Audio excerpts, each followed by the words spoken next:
Isa sa mga hinaing ng mga manggagawa yung bill shock sa electricity Ay, bill. kasi parang Marami nagulat. Paano pahatiin yung sweldo. katikim ng sweldo? Oh, parang tayo yung nagtatrabaho, sabi nga, 'di ba, para sa Oo. kuryente ba, 'di ba? Kaya Usapin tayo ni ba't bang bayarin sa electric bill? Nasa linya saklap. natin Nasa si linya na. Akbayan Party List Representative Chel Jokno. Representative Jokno, Igan at Connie, maganda umaga sa inyo. Good morning po. Umaga, Connie, at special na shout-out sa ating mga manggagawa ngayong araw ng Tama manggagawa. po. Nakita ko yung post sa Instagram na may ilang mga nakahanay dyan sa electricity bill. Hindi pala dapat ang consumer ang nagbabayad, Congressman. Pakipaliwanag nga po na bakit lahat-lahat yata sa consumer na Ipinataw na. pinasa.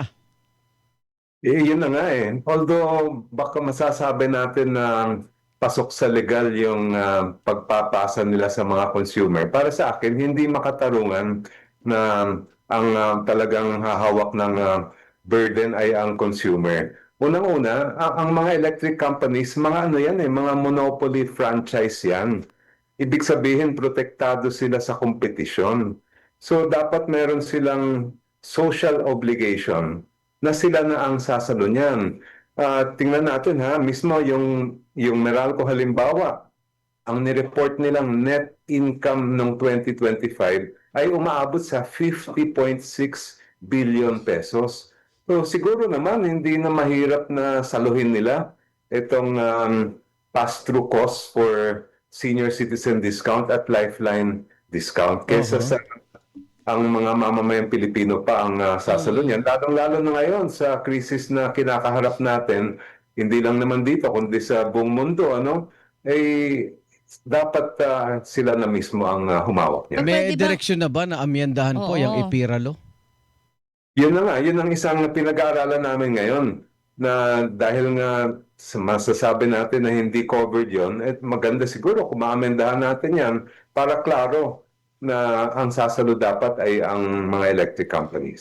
well within the law pa rin po ba itong sinasabing lifeline pagpasok sa mga electric bills natin dahil sa Well, IPIRA? ganito ha, pagdating sa lifeline, yun ay talaga namang allowed sa Okay. ilalim ng batas. Pero yung senior citizen discount kasi, ang nakalagay sa Republic Act 9994 ay pwedeng gawing tax deduction yan ng Mm. mga electric companies. Eh ngayon, kung kaya naman, kung magagawa naman nilang tax deduction yun, bakit pa nila ipapasa sa mga consumer yan? Mm. Total, kinabangan na nila yung tax deduction na yun. Okay, pero sa ngayon, meron bang immediate na magagawa para matanggal po? Halimbawa yung sa senior citizen or iba pang po pwedeng Lifeline. maalis, di ba? Nang hindi ho maapektuhan naman yung batas na existing. Well, maganda siguro kung unang-una, tingnan at kausapin ng mga mambabatas ang mga kumpanyang yan. Mhm. Para habang wala pang maamendahang batas, makuha na natin yung kasunduan sa kanila na huwag muna nilang ipasa sa mga consumer itong sobrang laki kasi. Kasi Laki talaga, sir. Kasi Oo. kahit Oo, sabihin nating hindi makatarungan, ang balik sa atin nasa batas eh. 'Di ba? Parang ganoon, eh. Parang kahit pabor na pabor sa kanila, hindi nila makita na yung epekto sa ordinaryong Pilipino. yan ang isang problema sa ating lipunan at sa ating legal framework na kung minsan may mga ganitong sitwasyon na legal man yan, ay obvious naman na hindi makatao at hindi makatarungan. Kasi para Kaya, hong... Ay, sorry po. Go ahead. kaya matagal na rin namin pinaglalaban yan na sa akbayan na dapat kung ano man ang isa sa batas natin ay makikinabang ang ordinaryong Pilipino at hindi yung mga malalaking kumpanya. Kasi para ho ang nangyayari, kahit ayaw kong bayaran o talagang wala akong pambayad, para hong mangungutang ka talaga para bayaran dahil puputulan ka ng kuryente. 'Di ba? Ang bilis magputol ng Meralco. Sa totoo lang, 'di ba, kapag hindi ho nakabayad. Papaano ho kaya kung talagang ito ho ang magiging sitwasyon ng marami ho sa ating mga kababayan, may mga ilan ho talagang parang 10 times more daw ang kanilang bill, ano? Kaya may bill shock sila. Oo, talagang grabe ang shock sa ordinaryong mga consumer. Kaya, well, as Ano far po as the pwedeng client is gawin? concerned, ipupush namin ito agad. Magsisimula ulit ang session namin itong darating na Lunes. So, we will call for not just an investigation, pero pati yung pagbabalik at pag-revisit sa mga batas na yan. Pero sa nasabi ho ng Meralco, sila yung nagpapatupad lang naman daw no dito sa mga bills na ito. So hindi dapat mapunta o matunto ng sisi sa kanila. Ano ho ang inyong reaction din dyan? Sabi ko nga, hindi naman lahat ng mga legal ay tama at katarungan. At dapat, yung kanilang pribilehiyo yung maging electric company dahil prangkisa yan, binibigyan ng ating pamahalaan yan.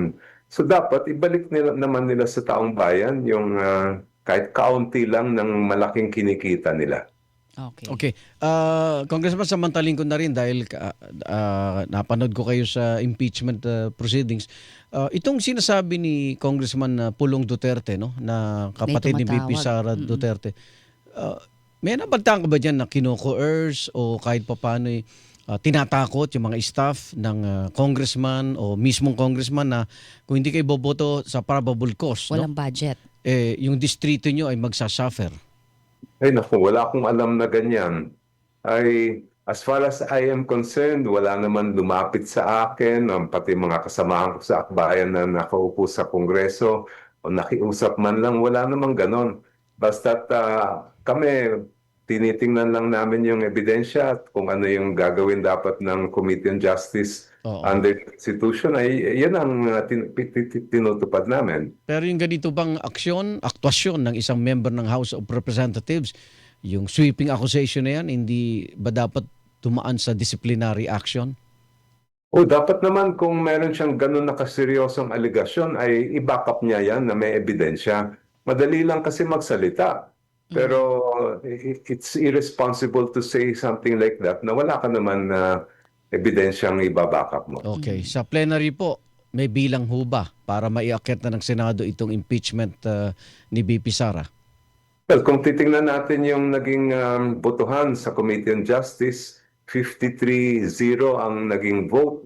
So halos kalahati na yan ang kailangan natin sa plenary. Na So, 100 very ano? optimistic naman po tayo. 100 ano ba kailangan? 106 ata ang 106. number na kailangan. Okay, sa abangan natin. Salamat po, Congressman Jokno, sa oras na Thank you, paliwanag. sir. Thank you, Igan. Thank you, Connie. Good day. Yan po si Akbayan Party List Representative Chel Jokno.